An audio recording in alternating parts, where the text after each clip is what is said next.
Gravity is everywhere. Gravity holds us to the floor.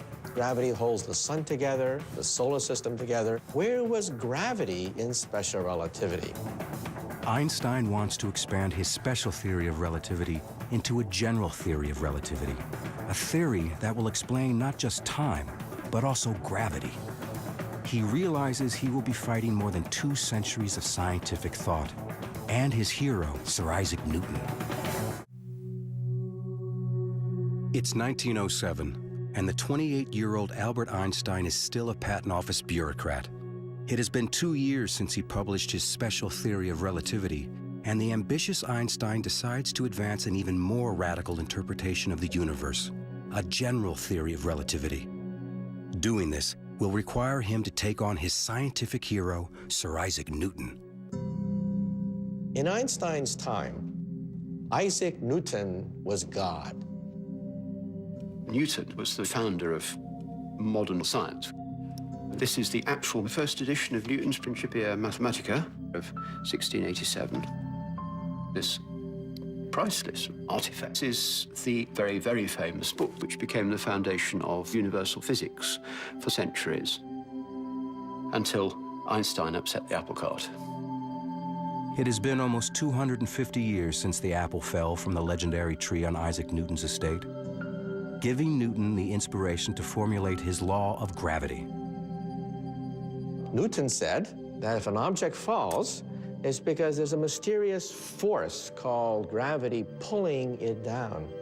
But you know, Isaac Newton himself was not satisfied by that. Objects move because they're pushed, not pulled. Objects move because they're pushed. So what is pushing this? Newton didn't know. So Newton simply threw his hands up and said, I don't know. So I'm going to invent something called gravitational pull. And Einstein said, no, this theory can't be right. He was prepared to simply go, I really want to solve this problem. I want to really understand the whole universe. Max Planck said to him, you can work on gravity if you want to, but there are 2 problems. You're not going to be successful. The problem is too hard. And if you do, no one will believe you. It's an extremely difficult task. It's not clear where to begin or how to go about doing it at all. Ultimately, the thing that gives him that clue turns out to be his old faithful way of reasoning, the thought experiment. So it's what you and I would call daydreaming, but he gets to call them thought experiments because he's Einstein. He's in his office at the patent office, looking out at the window, and he imagined a man working on a roof. And he begins to wonder what would happen if one of those men were to fall off the roof. And then he had the happiest thought of his life, the inspiration of the ages. He had a vision. The man will not actually be feeling his own weight. He would be weightless. And then he imagined, if you're in an elevator and somebody cuts the cord, what happens to you? You fall. But the elevator falls at the same rate you do, so you are weightless inside the elevator. So then Einstein got it. It's as though gravity's been switched off. What's really going on? There is no such thing as gravitational pull. The Earth has curved the space around me, and space is pushing me into this chair. Space itself can be curved. That's crazy sounding. Space is adjustable. It's actually malleable. Space and time are malleable. It's this flexible thing that can be twisted. You bring an object into space, and it distorts the space around it. Why does the Earth go around the sun? Most people would say, well, the sun's gravity is yanking the Earth toward the sun in a circle. Wrong. The Earth is going around the sun because the sun has warped the space around the Earth, and space is pushing the Earth toward the sun. He had a new theory of gravity, a new theory of the universe. Einstein publishes his ideas about gravity. At the same time, his work on the atom brings him increased attention. As a result, in 1911, he's offered a position as a full-time scientist at the University of Zurich. The 32-year-old patent clerk finally leaves Bern to become, for the first time, Professor Albert Einstein. People start realizing that those miracle year papers of 1905 are probably right. And he starts getting invited to the Solvay conferences, which are the gatherings of the greatest physicists in Europe. Convened by the Belgian philanthropist Ernest Solvay, these conferences bring together the greatest scientific minds in Europe, and Albert Einstein is among them. In fact, he's the youngest professor there. He made an impression.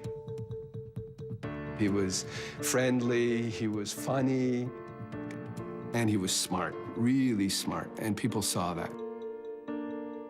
That was also a moment when Mileva must have perceived that she was still part of this small Bern world, whereas Einstein had become part of a bigger world. She writes these plaintive letters saying, tell me about it. I wish I were there. I would love to meet these great scientists. It was always my dream to meet these great scientists. She became jealous of not only the other physicists, but of physics itself. Einstein's lectures become the talk of scientific Europe, and he's invited to speak in Berlin, capital of the country in which he was born. Berlin at the time was the most vibrant city in Central Europe. Einstein hadn't been in Germany since he left at age 15 to avoid the draft. He renounced his German citizenship the next year. While Einstein was in Berlin mainly to visit colleagues, he was also invited by a cousin. A first cousin named Elsa Einstein. They had known each other as kids, but Einstein had lost track of her. Living on her own, had divorced, she had 2 daughters. She's just the opposite of Mileva. She's not a scientist, she's not an intellectual, but she loves making big old dinners and taking care of Einstein. They liked each other's company, taking long walks, looking at the boats, and he must have been fascinated by her. Einstein returns to Zurich. They exchange fiery love letters. And at one point, it becomes so strong that Einstein says, please don't write me anymore. This isn't going to work. He must have felt that this was an overcomplex situation, even for an Albert Einstein. If the mysteries of the heart elude Einstein, the mysteries of the universe trouble him even more. The curvature of space and the warping of space-time, and you scratch your head. He has now been struggling for 4 years to more fully develop his general theory of relativity. His theory of relativity is so complicated that very few people can understand it. Somebody's got to test it. It's not a testable hypothesis. It's not science. It's science fiction. Einstein knows he's on the right track towards solving his theory. Now he must find a way to prove it. It's 1911. For 4 frustrating years, Einstein has struggled to perfect his general theory of relativity. His theory won't be accepted until he can demonstrate this radical concept. Suddenly, he is struck by an idea. If he can shine a beam of light through an area where space is curved, then according to his theory, the beam of light will actually appear to bend. Light only knows straight lines. What's bent is space. What could have enough gravity to bend light so much? Well, what about the sun? 300,000 times more massive than the Earth, the sun is the perfect object for Einstein's experiment. But how can anyone shine a beam of light around the sun? He says light from a distant star, as it passes right next to the sun in the sun's gravitational field, will be bent. Because space is bent around the sun.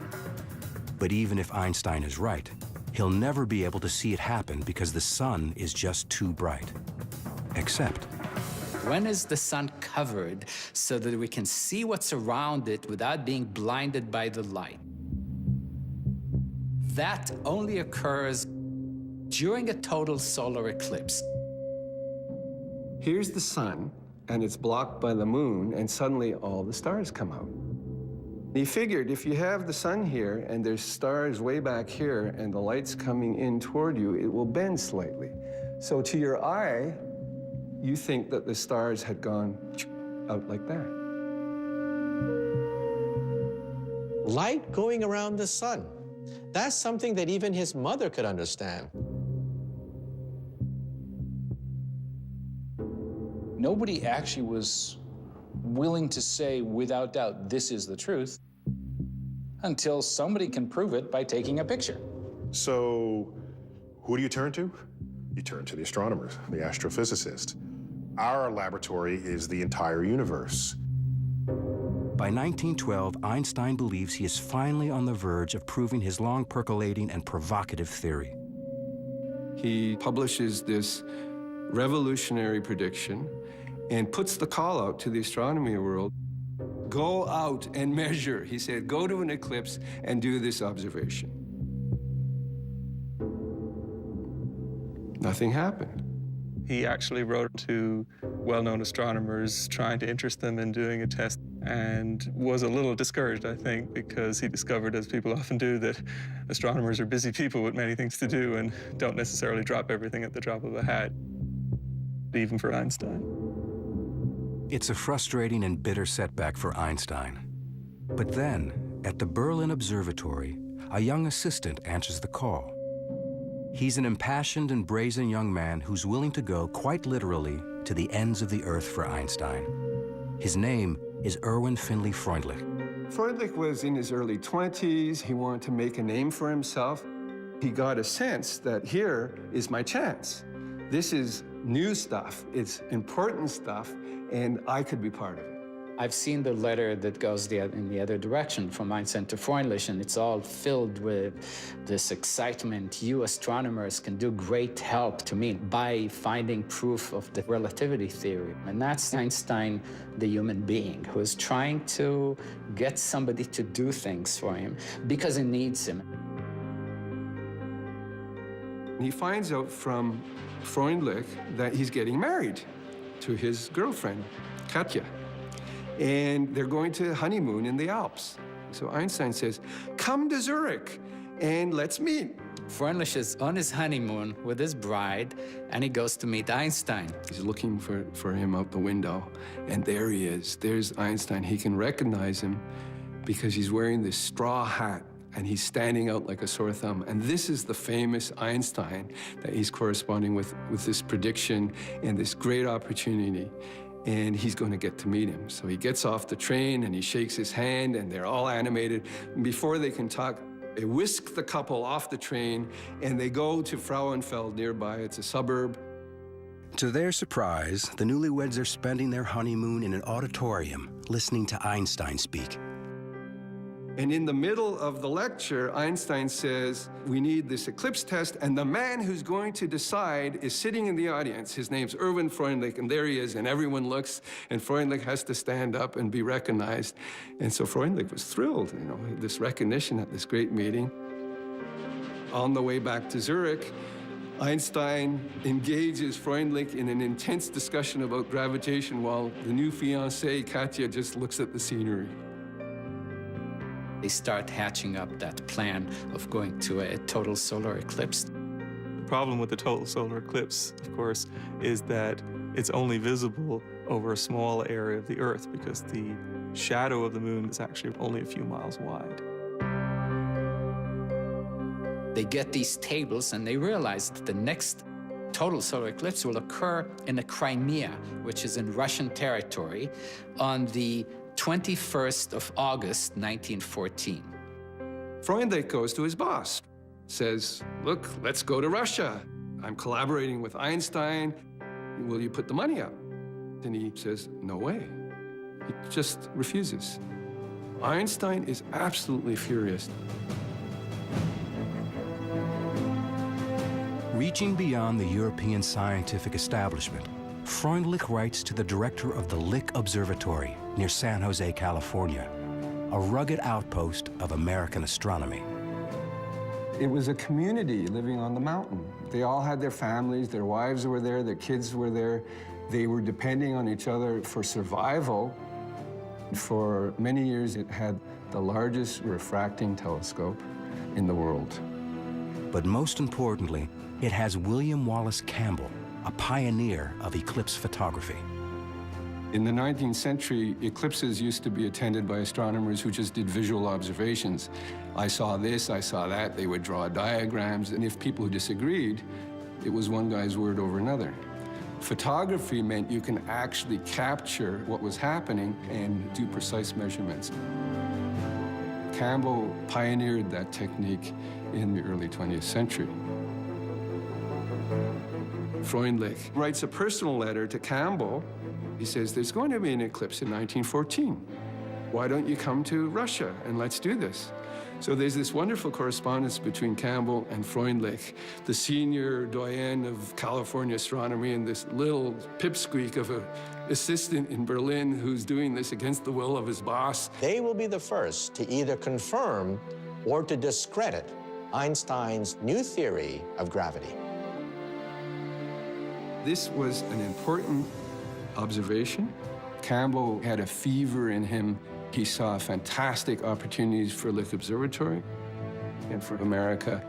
And he says, I'm going to get this sucker. This is a tough problem, and I'm going to be the one to crack it. Meanwhile, opportunity is knocking on Einstein's door. His original mentor, Max Planck, is asked by the King of Germany, Kaiser Wilhelm II, to recruit the best scientists for a new institution in Berlin. Planck recommends the young man he considers his own discovery, Albert Einstein. And they said, if we bring Einstein here, people will look at this and say, Berlin is where the action is. It's worth whatever it takes to get him here. On July 11th, 1913, two men arrive at the Zurich train station. Max Planck and Walter Nernst, a renowned German chemist.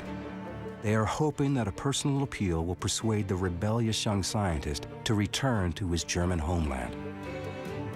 They make a great offer to him. He'll be a professor at the University of Berlin. He'll be a member of the Prussian Academy. He won't really have to teach classes. He'll have all the research help he needs. It was Max Planck. It was Nernst. It was the Prussian Academy of Sciences. It was the entire world of physics that had said no, bearing down and saying, we want you. Einstein did not answer the offer. Einstein says, why don't you just go take a trip for the rest of the afternoon up the mountain? I said, I'll meet you at the train station when you come back. And I'll be carrying a bunch of flowers. And if the flowers are red, I'm coming to Germany. And if flowers are white, sorry, no go. Thanks for coming. I've made the argument that Einstein delayed his answer to this question, in part because he sort of wanted to live with the pleasure of being so deeply sought after. But it's certainly true that this was not simply a snap decision. As he often does when he has a difficult problem to solve, Einstein takes a long walk. Zurich was comfortable. There was lots to love there. You don't just sort of walk away from that. His wife really wants to stay in Zurich. On the other hand, they've offered him the greatest job imaginable. There was one other thing enticing Einstein to Berlin. At some point, he received a birthday card. It was Elsa writing him a postcard. This must have exploded on him as, reawakening all these emotions. Planck and Nernst come back. They're at the train station. Einstein is there. It was a dramatic moment. It was a self-consciously dramatic moment. There would have been a little dramatic flair there. He's holding his flowers. And they look, and the flower is red. Einstein says, gentlemen, I'll go to Germany. I'm going to become one of you.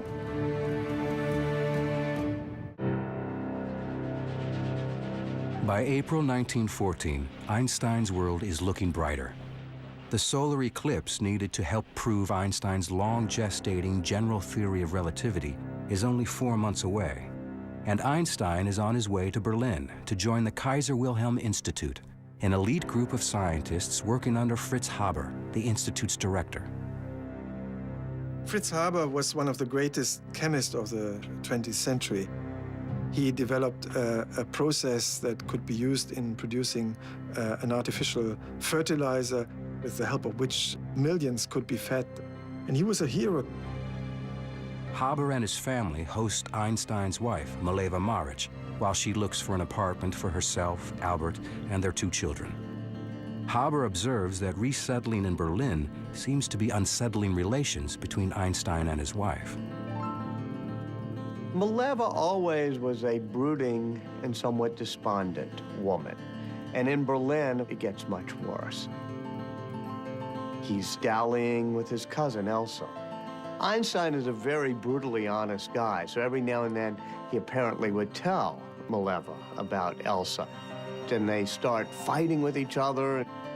Not surprisingly, the man who approaches the universe in a unique way has a rather unconventional approach to married life.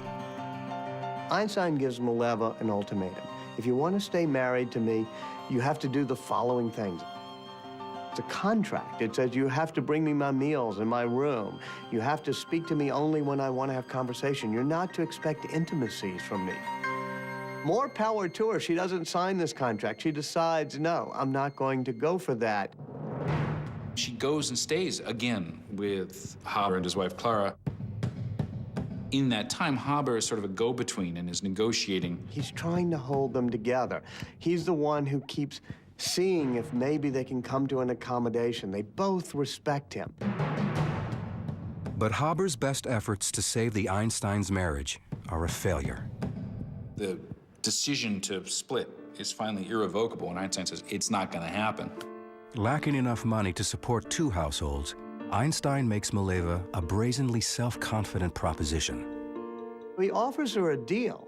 He says to her, one of these days, one of my papers will win the Nobel Prize. If you give me a divorce, I'll give you the money. Now, this is an amazing sum of money. She could end up very wealthy, and she could move back to Zurich with the kids. He is sure he's going to get a Nobel Prize. Mileva's not quite sure. She's a scientist. She calculates the odds. She consults with Fritz Haber. She decides to take the bet. Mileva takes the 2 young boys, and Einstein accompanies her, along with Fritz Haber. Einstein has to go to the train station, say goodbye to his boys. And he starts crying. Haber's never seen him cry before. This was a really quite devastating moment for him, and Haber was the man he was with, sort of holding him up through this moment. Einstein has staked his children's future on winning the Nobel Prize, by no means a sure bet. He is dependent on Erwin Freundlich and William Campbell to bring him photos of the total solar eclipse so he can see how the stars seem to move. Shortly before saying goodbye to Mileva and the boys, Einstein has another farewell at the Berlin train station. There is Freundlich with his 2 buddies about to leave Berlin. Einstein is there. He's very, very anxious. Freundlich and 2 of his colleagues are lugging 4 astronomical cameras and cumbersome equipment on a long and treacherous journey. They're going to take a train and go all the way to the Crimea in Russian territory. Freundlich and Campbell hope to maximize their chances of good weather and good eclipse photographs by camping in different sites. Freundlich's party sets up in southeastern Crimea. Campbell locates near Kiev. They are both determined, despite the frightening and spreading rumors of a world war. Then the worst happens. On June 28, 1914, the Archduke Franz Ferdinand of Austria is assassinated. The German Kaiser declares war on Russia, and Einstein's eclipse expeditions are suddenly in jeopardy. Einstein is really worried. Einstein has no way to warn them. Didn't know what was going to happen. And then, deep in the Crimean forest, the war comes to Freundlich's camp. Freundlich suddenly sees some uniformed Russian officers coming to his camp and asking him for his papers. Heart starts going, beep, beep, beep. Russians come over to see what they're doing and realize these are Germans with a telescope. And they start tearing down his equipment. Get off my equipment. I have to observe an eclipse. These are our possessions now. Your country declared war on us. You have nothing to say. They arrest them immediately. There's no questions asked, and they are considered spies. Herr Freundlich, you are now a prisoner of war. What? Campbell, an American, is neutral. And the Russians allowed them to continue to observe the eclipse. They had come all this way, spent all this money, survived the fact that war broke out, and clouds ruined their plans. Total.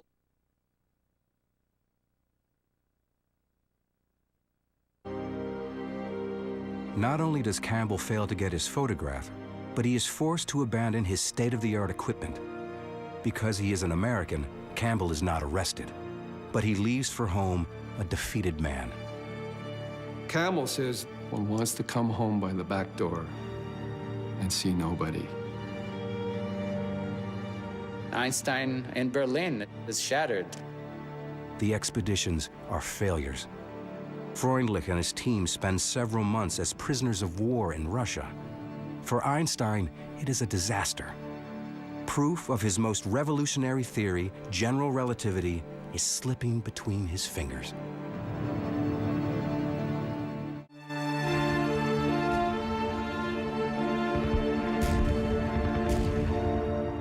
The outbreak of World War I leaves Einstein's Russian eclipse expedition in shambles and threatens to further obscure the long-sought proof of the relativity theory on which Einstein has labored for years. The war killed communication between scientists. The open exchange of ideas was gone overnight. Ties were cut. Once the United States joins the war, astronomer William Campbell sees things differently. Campbell dedicated himself to the eclipse problem independently of his former colleague from Germany, who he now viewed as the enemy. In Berlin, the whole atmosphere changed. When Einstein looked out of his window, he would see a lot of patriotism. In his eyes, a whole nation went crazy. All of Einstein's expectations of the kind of city he was going to live in disappear. They're gone. Hundreds of thousands of German young men marched enthusiastically. His best colleagues, Planck and Haber, were enthusiastic about the war. His close friend Fritz Haber, like Einstein, was born German and Jewish. Fritz Haber converted to Christianity, and he tried to assimilate as much as possible. One of his great moments of pride when he actually received a commission in the German army. Really almost unheard of award for a converted Jew. Einstein saw this as ridiculous. Haber said, I'm a chemist. I understand the chemistry of the chlorine atom very well.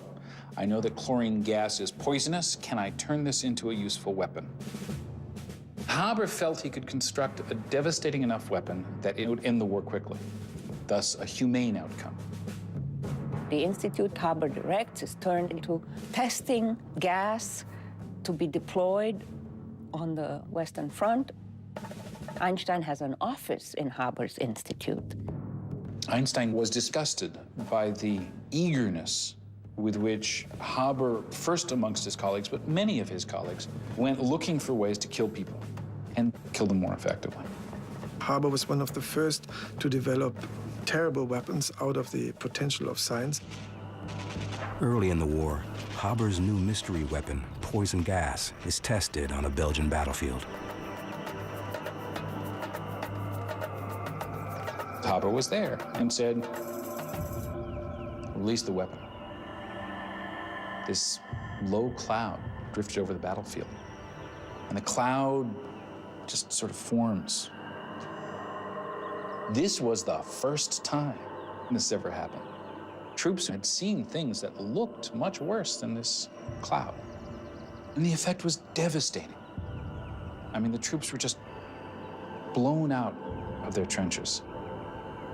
Haber saw thousands of people die, thousands of soldiers, about 5,000 soldiers.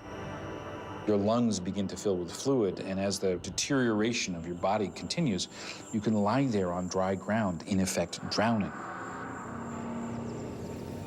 Albert Einstein takes a look at his close friend and his, intimate professional colleague and says, in effect, you're pathological.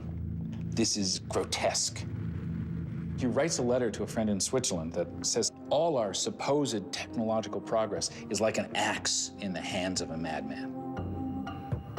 Haber never resented it. And it's so strange that he befriended Einstein so closely.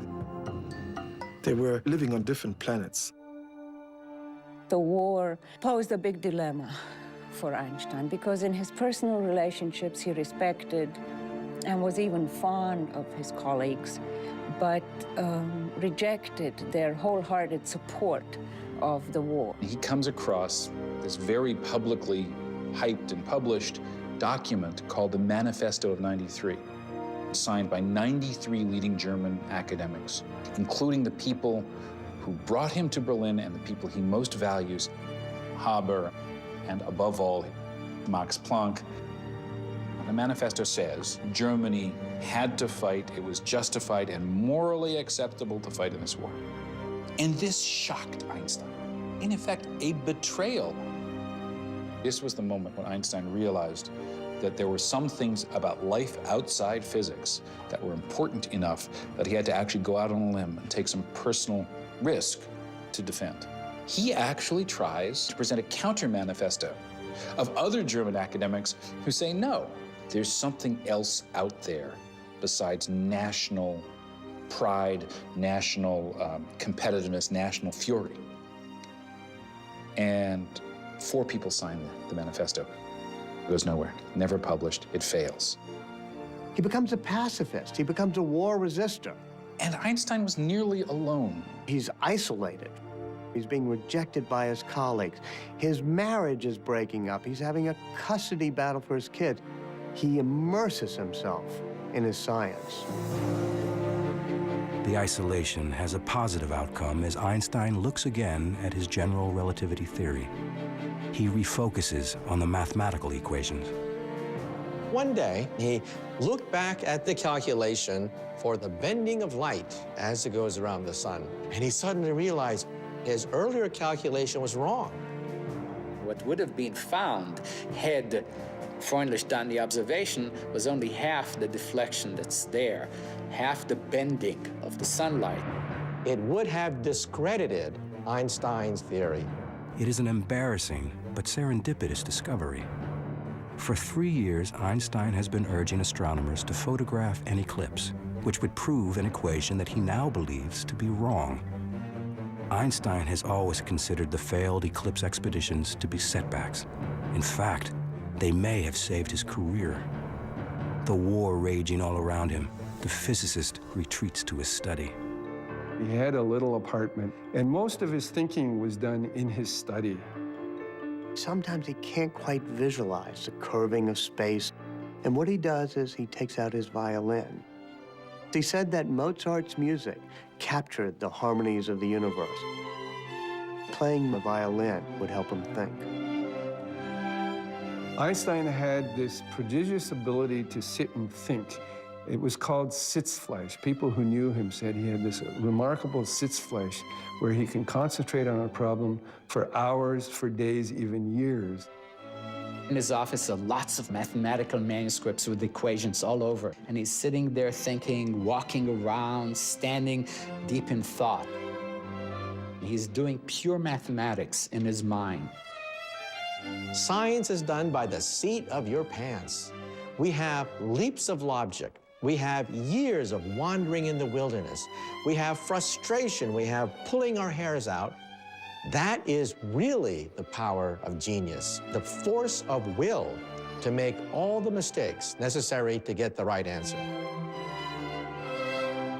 There was never a moment of, oh no, I'm not going to have a theory. That Because of his ego, I don't think it ever occurred to him that he's not going to have a theory. What matters is you keep your eye on the prize. For Einstein, that prize is the Nobel, proceeds of which he has promised to Mileva and his two sons. In 1915, he's asked to present his general theory of relativity at a prestigious forum to the most important German scientists. Einstein accepts. But after 8 years of work, his theory still has two major problems. It's completely unproven, and the math appears to be flawed. After nearly a decade of work, Einstein's general theory of relativity is still far from finished. His math is wrong, and without the correct calculation, his theory can't be proven. And now, he's scheduled to deliver a paper to the most prestigious scientific gathering in Germany. Prussian Academy, it's a very formal place. It's a place that knows how distinguished it is and how historically significant it is. These weekly meetings you can sort of see as an attempt by at least some of Germany's leading thinkers to act as if the war were not all there was. Einstein is to present his theory of general relativity. The problem for Einstein is he hadn't finished it yet. In the fall of 1915, Einstein was hardly thinking about anything else. He was completely focused on finding the solution to a puzzle that had occupied him for more than 8 years. Einstein is trying to come up with these equations that describe how space is curved. And he's working deep into the night. If you look closely, it's really trial and error. You're not seeing a mathematician who just, throws the ideas, perfect formulas onto the paper of the notebook. It can be a real blow when an idea you've been working on doesn't work out. This gut-wrenching feeling. Since discovering his math error, Einstein believes he is making real progress. His equations are nearly complete. He accepts an invitation to speak at Göttingen University, essentially a dress rehearsal for the Prussian Academy. Einstein is up at the board writing his equations and trying to describe his problem. In the audience is one of the greatest mathematicians of all time, David Hilbert. Hilbert sits there and listens very carefully to Einstein. He thinks, I can solve the problem. I can do it better than Einstein.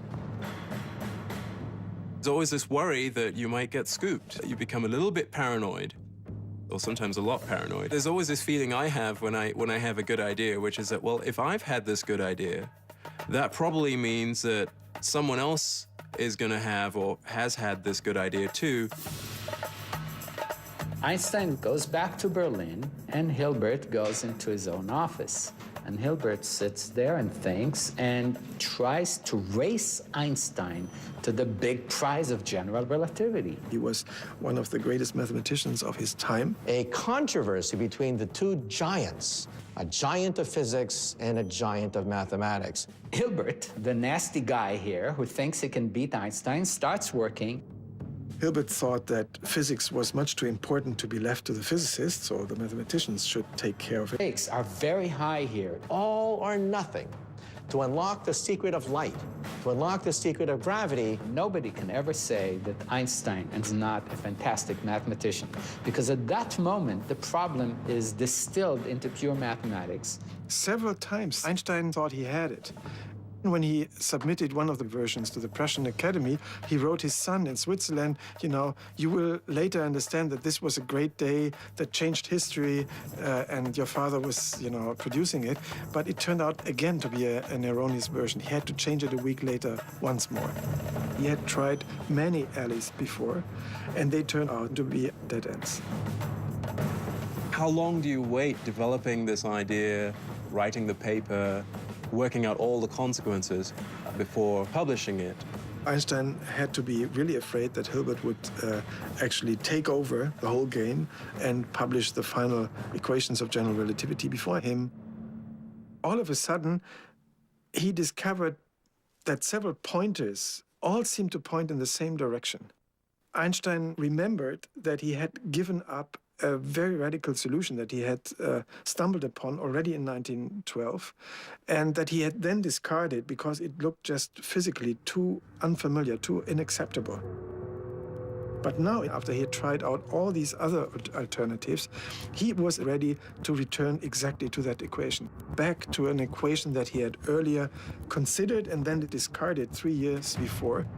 You realize that you've been wrong in a real flash of inspiration because you realized what you should be doing. You know, he had it all in his drawer. And that's, of course, then a glorious moment. There it was, the equation that he had discarded, and now it looked much more promising, much more useful than it had in the winter of 1912. The excitement for Einstein comes with the realization that the answer for his new theory can be found in an old astronomical riddle. Einstein began to look at a mystery that had puzzled astronomers for generations. According to Isaac Newton, the planet Mercury should be going around the sun like this. But it was known for quite a while that the orbit of Mercury deviates from Newton's laws of motion. It tilts a little bit.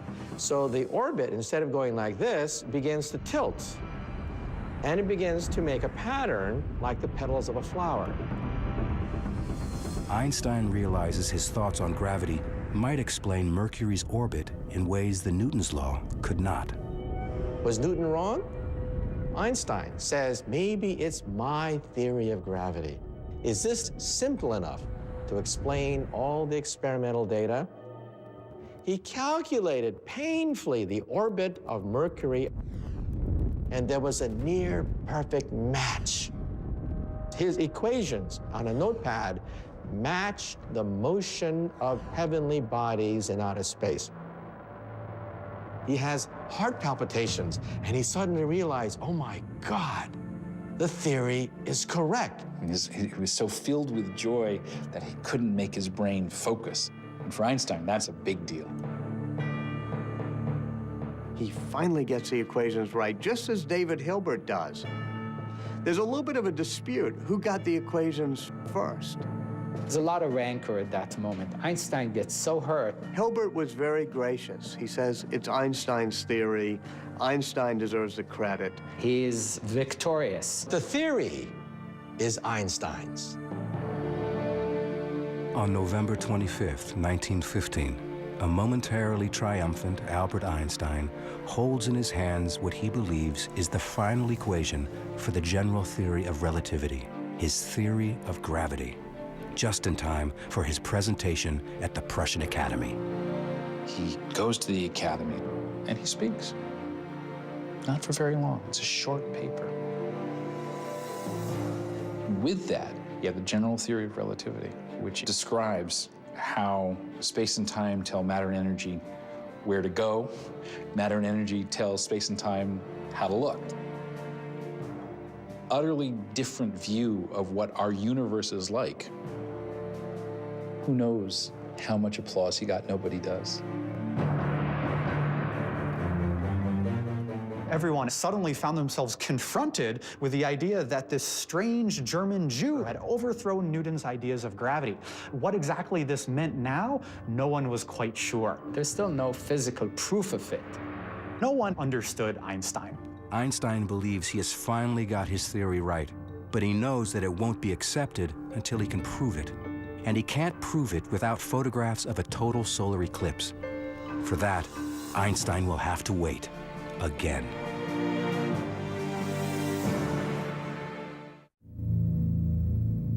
Einstein publishes his completed general theory of relativity in 1916 with the corrected mathematical equation. But there is still much work to be done. He needs photographs of a rare solar eclipse to prove the theory's accuracy. But in war-ravaged Berlin, now under blockade by the British, even the basic necessities of life are hard to come by. Surrounding him, Berlin was an impoverished city, and the hunger grew so bad that there were hunger riots. In the middle of a harsh winter, Einstein's intense productivity comes to a sudden halt. The reason he stops is he's exhausted and he's sick. Bad stomach problems. He's really, really, really sick.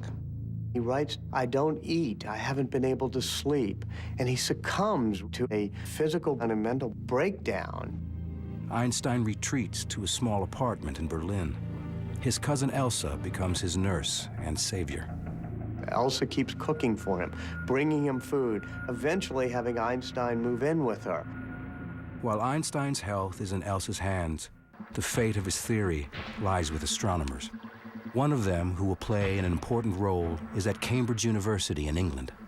Arthur Eddington is a scientist, but also a religious man who attends this small Quaker meeting house just across the street from the university. Sitting in the back row at this Quaker meeting, full of people sitting quietly, is Arthur Stanley Eddington, head of the Cambridge Observatory, known all around the world as one of the most brilliant minds in astronomy. The war has taken a heavy toll on Eddington and his fellow Quakers, nearly all of whom morally opposed the war and refused to fight the Germans. He's one of the few men left. It's just him and the women. Day by day, men were disappearing from these benches. Not because they were going off to fight in the war, but because they were being arrested for being conscientious objectors. Anti-German feeling cripples scientific communication. Eddington knows nothing of Einstein's new theory until February 1916, when he receives a package from a colleague in the neutral Netherlands, astronomer Willem de Sitter. Inside is a copy of Einstein's paper that de Sitter has translated into English. Eddington opens it up and realizes immediately that he's seeing something of tremendous scientific significance. And he writes back to de Sitter, no one in England knows about this, no one. So he asks de Sitter, tell me about this Einstein. De Sitter says, well, Einstein didn't like the war and in fact had written a manifesto against the war. And when Eddington hears this, he says, this is perfect. This is so important, we have to do something with it. The mission becomes more than a scientific quest. Like Einstein, Eddington is isolated because of his political convictions. Eddington sees this exciting scientific challenge as a way to show that scientists across enemy lines can support each other for a...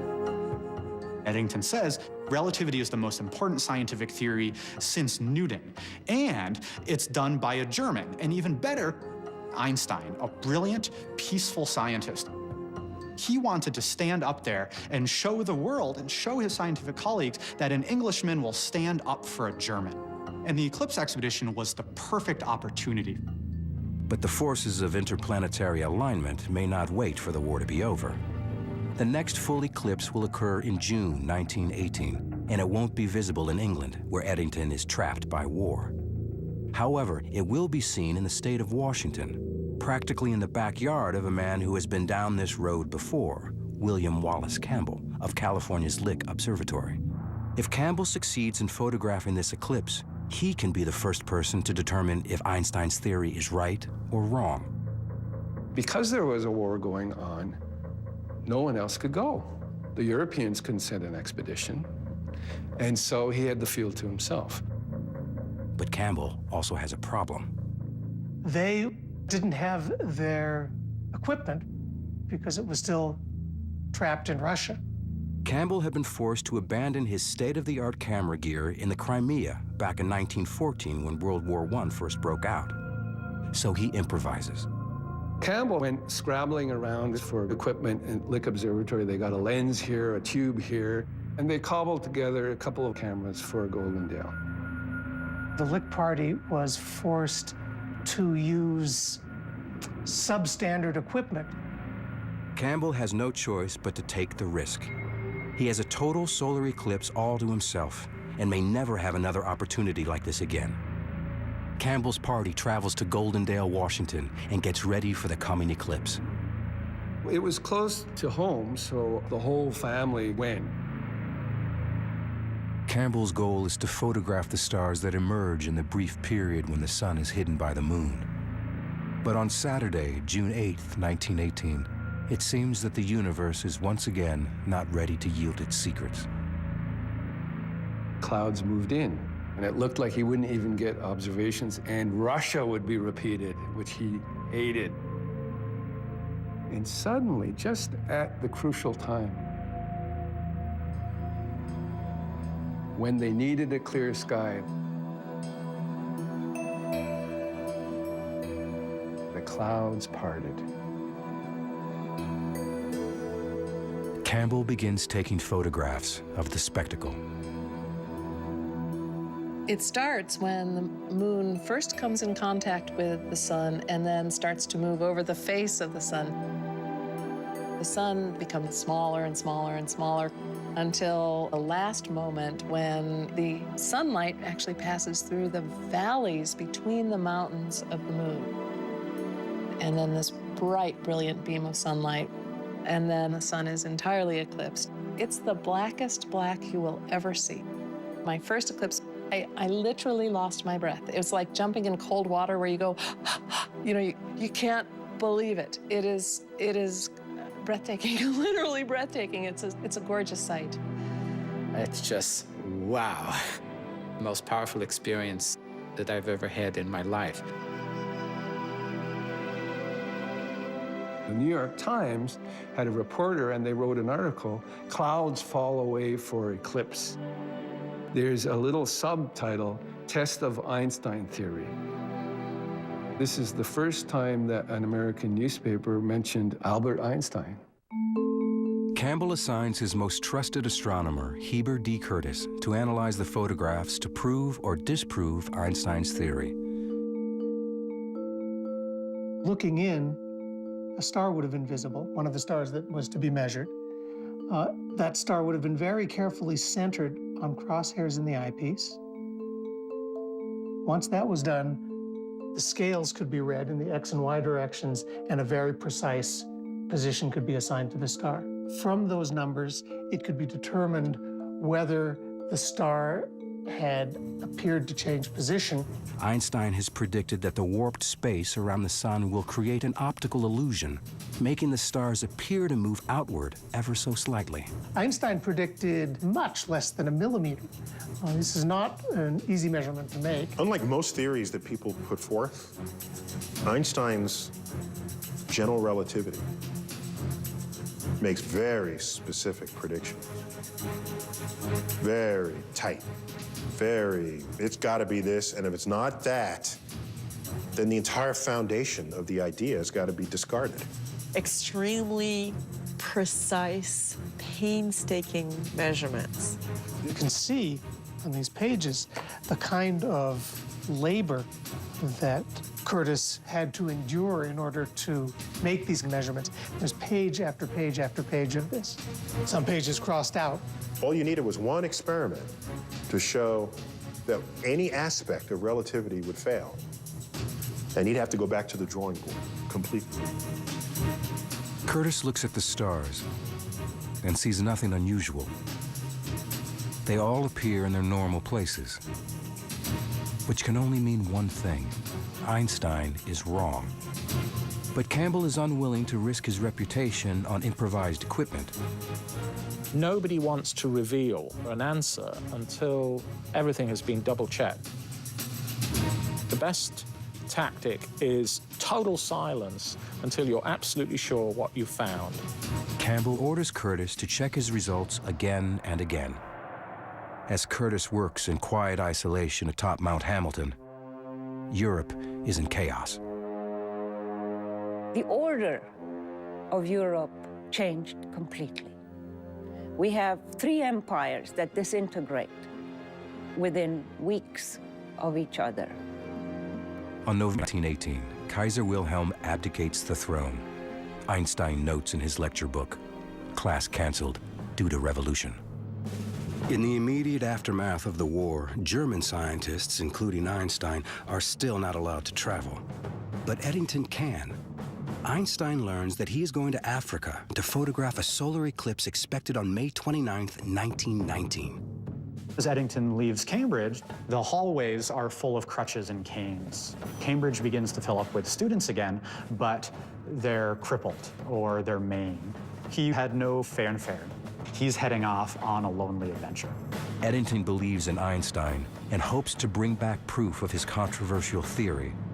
But in California, astronomer William Campbell is preparing to deliver his own results, and the news appears to be devastating.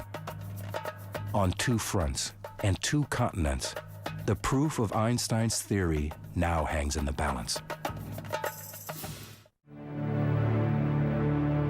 It's February 1919. Atop Mount Hamilton in California, William Wallace Campbell is examining and re-examining photographic plates which appear to indicate that Einstein's general theory of relativity, his theory of gravity, is wrong. But Campbell has competition from British astronomer Arthur Eddington, who is on his way to photograph an eclipse in Africa. Eddington leaves Britain and heads south. He's in his late 30s. Travel in those days was not comfortable. This is the tropics, the height of summer. It must have been a very unpleasant place to be. In May of 1919, after 10 weeks at sea, Eddington and his assistant arrive on the shores of Principe, a small island off the coast of West Africa. Malaria is a big problem. There are poisonous snakes. He has to hack his way through the jungle. They spend a month building a telescope in the middle of the jungle. The day of the eclipse, rain is coming rolling down. He's crushed. Phenomenal disappointment. But then suddenly, amazingly, a gap in the clouds. He sees a black moon. They have to begin taking photographs right then. They just start the device, the mirror begins to rotate, and then you put a photographic plate in the end of the telescope. It holds the film, and that plate has to be held with the telescope. Everything has to be aligned correctly. Take out a new photographic plate, put it in. Take it out, put a new photographic plate in, and you try to get as many as you can. Tremendous race, but let's keep calm. Let's maintain composure. There's a great tendency to leave the lens cap on, to get the exposure incorrect, to make a fundamental error that would then ruin your career. Time is ticking away, the precious seconds. He doesn't really care about the sky going darker. He's looking for the star that's right there by the sun, grazing the sun. He's so busy working the telescope and switching out the photographic plates that, as he says it, he just had to do it in faith. He basically had to trust that something was going to appear on his plates. Like Campbell before him, Eddington is in for a crushing disappointment. He quickly discovered that most of his plates were worthless. The clouds have obscured nearly all the stars on every single photograph. But the very last few plates had just a few stars, which gave him some encouragement that he was going to be able to salvage something. You can imagine Eddington in this remote island, sitting down with a micrometer, a measuring machine, and looking, this distinguished theorist looking at these plates. His discipline is phenomenal. Now, to make these measurements, it's difficult. We're sitting here under this thick layer of atmosphere. Light comes from the distant reaches of the universe, and then it gets jiggled and wiggled and smeared as it gets through the atmosphere. And by the time you're looking at starlight, which should be a pristine point of light, it's this smudge. It's a smudge. It would quickly become apparent that it was going to be a much, much more difficult job. They're doing these precise measurements in the middle of the jungle. He can't wait to get back to Britain. Of course, it's going to take him months to get back. Einstein was waiting very anxiously. He was getting a lot of letters from friends and colleagues asking if any news was afoot. But relations between England and Germany were very, very frosty, and Einstein didn't think it would be at all appropriate for him to presume to write to one of these English astronomers and ask them what was going on. Eddington returns to Cambridge Observatory just as Campbell sails into London. Campbell is here to address the Royal Astronomical Society, an organization dating back to the age of Isaac Newton. He carries with him the secret results of his eclipse expedition of the year before. Campbell is the first to speak, and he was nervous because there were a lot of emotions flying about this test and a lot of reputations at stake. The anxiety must have been enormous because he's in front of all of his colleagues. There is that one moment, the one moment that you stand before your peers. I don't think you ever really feel ready. Butterflies. And then finally, Campbell announces his results.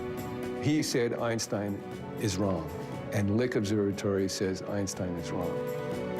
But the session takes a dramatic turn with the reading of a cable from Eddington. His preliminary findings show just the opposite. The British were going to say that Einstein's right, Eddington still had more calculations to do, and it wouldn't be ready for a couple of months. But here we have this special meeting of the Royal Astronomical Society. Everyone's watching. Campbell says Einstein's wrong. The British say, we don't know yet, but it looks like he might be right. I mean, just delivered a death blow to Einstein. Campbell started to really get nervous sitting in that room. Campbell sends an urgent message to his colleagues back in America, who were about to release their negative report on the eclipse photos. It was an historic cable of 5 words. Delay publishing Einstein results. Campbell. 4 months later, on November 6, 1919, Eddington travels from Cambridge to London to address the Royal Astronomical Society. He has finalized his photographic findings on Einstein's theory. People come down from all over England to see what's going to happen. Everybody is shoving their way in there so they can see what the results are going to be. The portrait of Newton overlooking the whole ceremony. Had Newton been able to look down on this meeting, I think he would have been absolutely fascinated. Eddington begins the meeting by pointing to the portrait of the founder of the Royal Society and saying, "Forgive us, Sir Isaac Newton, your universe has been overturned." The eclipse was partially obscured by clouds, but a few photographs of value were obtained.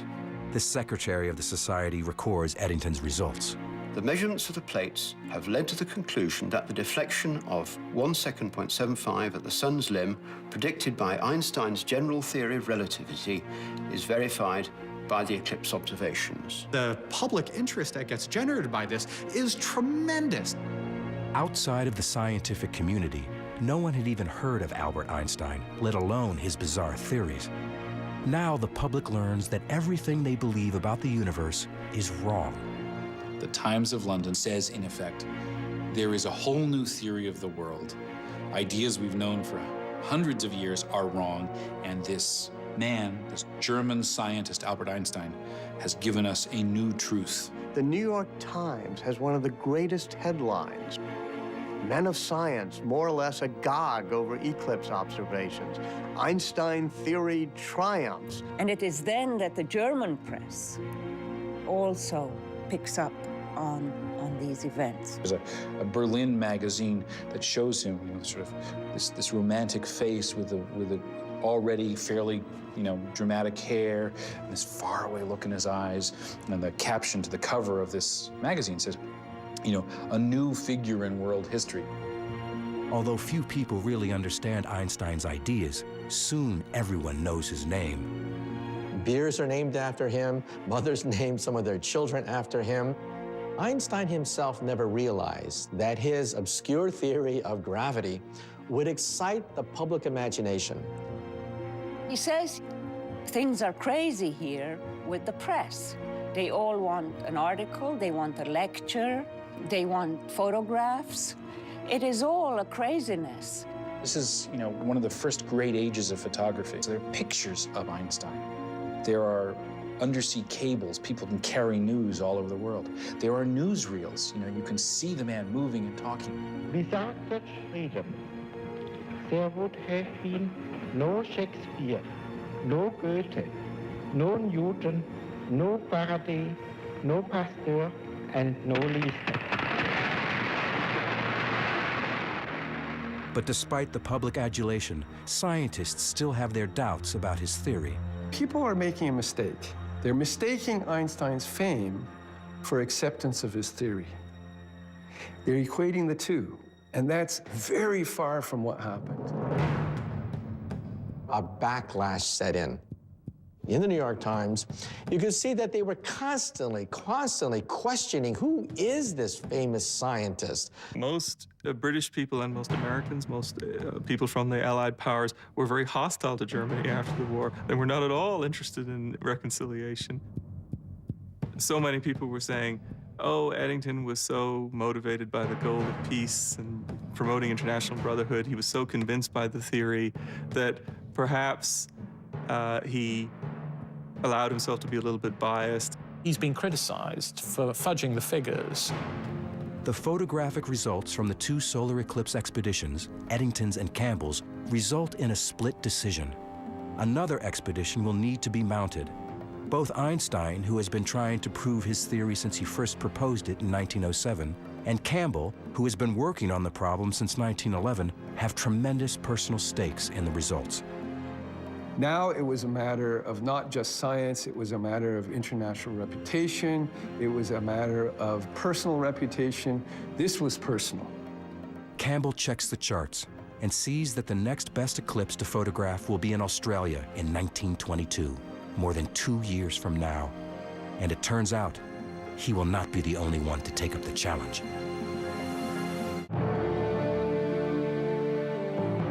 It's 1921, and the 42-year-old Albert Einstein becomes science's first superstar. Einstein has this sort of victory tour of the world. In America, the newspapers are reporting as the boat goes across the Atlantic, Einstein is coming. There are 15,000 people waiting to meet Einstein in Lower Manhattan. This is for a theoretical physicist. He traveled all up and down the East Coast through the Midwest. Einstein is a total phenomenon. But more importantly for Einstein, the scientific community is still debating whether his theory is correct. And the more attention Einstein gets, the more his theory is thrown into doubt. Einstein is being exposed to increasing criticism of his theory of relativity. People said, we have to redo the test. In September of 1922, a total solar eclipse will be fully visible in Australia, and William Wallace Campbell sees an opportunity to set things right once and for all. He started making plans to completely redo his equipment. Completely redesigned entirely with this measurement in mind. This was the Cadillac of Einstein effect measuring equipment. The first eclipse point was the very, very, very westernmost part of Australia, in a place called 90 Mile Beach. But this time, Campbell is not the only one pursuing. 7, count them, 7 expeditions went to Australia. The British sent an expedition. Freundlich led an expedition. It was the first time he had a chance since Russia. John Evershed, a British astronomer, was able to come from India. The Canadians sent an expedition, and 2 Australian expeditions went. Serious competition to Campbell. The British and Freundlich got clouded out. One of the Australians couldn't get any data. Their equipment was lousy. Poor Evershed from India had beautiful clear skies, but he had technical difficulties, so he got nothing.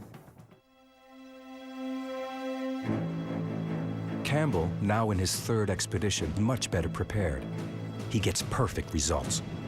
And they showed, I think, 92 stars that the Einstein effect was not only there, but it behaved as Einstein predicted, very clearly, very unambiguously.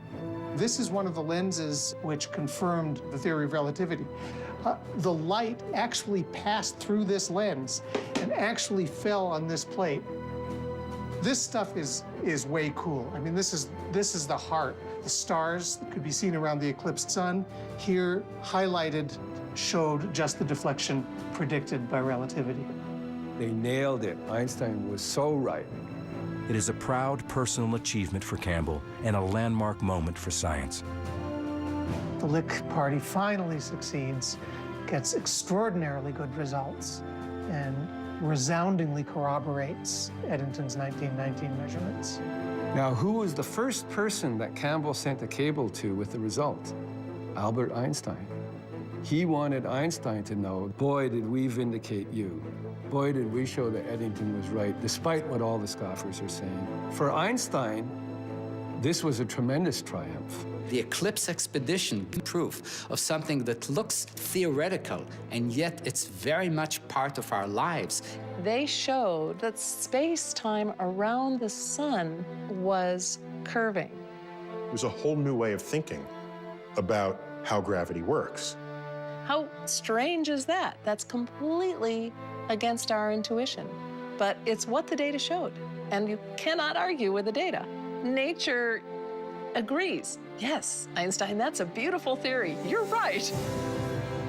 Finally, 15 years after he first proposed his radical general theory of relativity, upending more than 2 centuries of scientific thought, Einstein is victorious and vindicated. almost. The Nobel Committee rejected him in 1919 and in 1920 and in 1921 because no one accepted the theory of relativity. Einstein had promised the money from the prize as part of his divorce from Mileva and his support for his two sons. Mileva has resigned to the divorce, living with the boys in Zurich, waiting for the money from the Nobel Prize to come her way. She's actually relying on it. Now, it's not until 1922 that they finally announce his Nobel Prize. And one of the ironies, he never gets it for the theory of relativity. Instead, Einstein receives it for the first of his Miracle Year papers, which describes the photoelectric effect. This work becomes the foundation for quantum mechanics and unlocks the secrets of the atom. To Einstein's former wife, Mileva, the prize means something more down to earth. She gets the money and she ends up buying 3 apartment buildings in Zurich. Mileva did not make a very good living from these investments, but she survived. For Einstein's cousin Elsa, who has nursed him through the bad times and waited patiently for years, there is also a victory of sorts. She has convinced Einstein to marry her. Great surprise. It was a strange marriage. Einstein had many lovers afterwards, and he never felt that this was sort of, the perfect way of life for him. But she loved being Mrs. Einstein. She loved traveling with him. She loved the prestige and the glory that came from being his wife. As the world recovers from a horrific war, it embraces a man with the obscure occupation of theoretical physicist and turns him into a global icon. Here you have the end of the most destructive war in European memory. And here this pacifist saint comes along with a wild halo of hair, piercing eyes, and people on all sides of the Atlantic, in Germany and in England and in America, could all celebrate him as a man of peace, but also somebody whose science transcended the horrors of war. That's where the emotional resonance of his accomplishment came, I think. And that's why people seized on him, not just as a smart guy, but as a symbol, maybe an all-purpose symbol of what humanity can do well in the context of what humanity has clearly done so terribly. His story, the solo scientist who turns the world upside down, is enticing. Alone in his studio, using only his mind and a pencil, Einstein made bizarre discoveries as intriguing to the public as the most talked about music and movies of the day. They loved the mystery. Einstein himself said so. The fact that there are these wonderful words in the fourth dimension, bending of space, time warps, all that kind of thing. It's great. Light moves in ways you don't expect. These are kind of romantic ideas. These are, mind-bending ideas, and people picked up on them in all kinds of ways. And it had this cool quality to it. He could see in ways that no one else could. He put together elements of the universe that others had not imagined would fit together. The general theory of relativity is one of the greatest achievements of the human mind. If you think about it, the entire modern age, the age of laser beams, telecommunications, satellites, that age was opened up by the work of Albert Einstein. For example, black holes and neutron stars and the Big Bang itself. You cannot describe them adequately without Einstein's theory of general relativity. It is beautiful and simple and profound. And all the best theories of the universe are just that. Einstein dies in 1955 at the age of 76. But more than a half a century later, the man and his theories continue to capture the popular imagination and to inspire. Here was a man, because of the power of his intellect, the sheer power of his mind, was able to rise above poverty, rise above war and strife, to become one of the great figures in all of human history. And that was an inspiration, because you don't have to be born handsome, you don't have to be born with muscles, you don't have to be born that way. You can achieve it by the sheer power of intellect. And for me, that's always been a shining beacon.